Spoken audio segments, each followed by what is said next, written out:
Summer season இருக்கும்போதே மறக்காம இந்த தாளிப்பு வடகம் ரெடி பண்ணி வச்சுருங்க. நெறைய ரெசிபிக்கு யூஸ் பண்ணிக்கலாம்.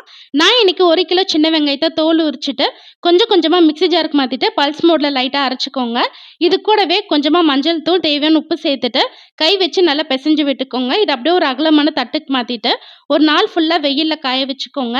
இப்ப நைட்டு பார்த்தீங்கன்னா, ஈரப்பதம்லாம் போயிட்டு வெங்காயம் ஓரளவுக்கு காஞ்சிருக்கும். அடுத்து இதில 1, 2 இடிச்ச பூண்டு, கறிவேப்பில, கடுகு, சீரகம், உளுந்து, சோம்பு, வெந்தயம், பெருங்காயத்தூள், லாஸ்ட்டாக விளக்கெண்ணெய் சேர்த்துட்டு எல்லாத்தையும் ஒன்று சேர நல்லா பிசைஞ்சு விட்டுக்கலாம்.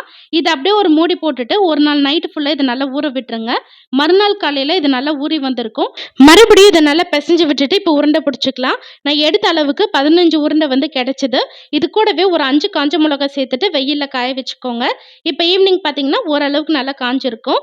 இதை மறுபடியும் மூடி போட்டுட்டு நைட்டு ஃபுல்லாக விட்டுட்டு மறுபடியும் மறுநாள் காலையில் வெயிலில் காய வச்சுக்கோங்க. இதே மாதிரி ஒரு 10 நாளைக்கு காய வைக்கும் போது சூப்பராக வடகம் ரெடி ஆகிடும். கண்டிப்பாக ட்ரை பண்ணி பாருங்கள்.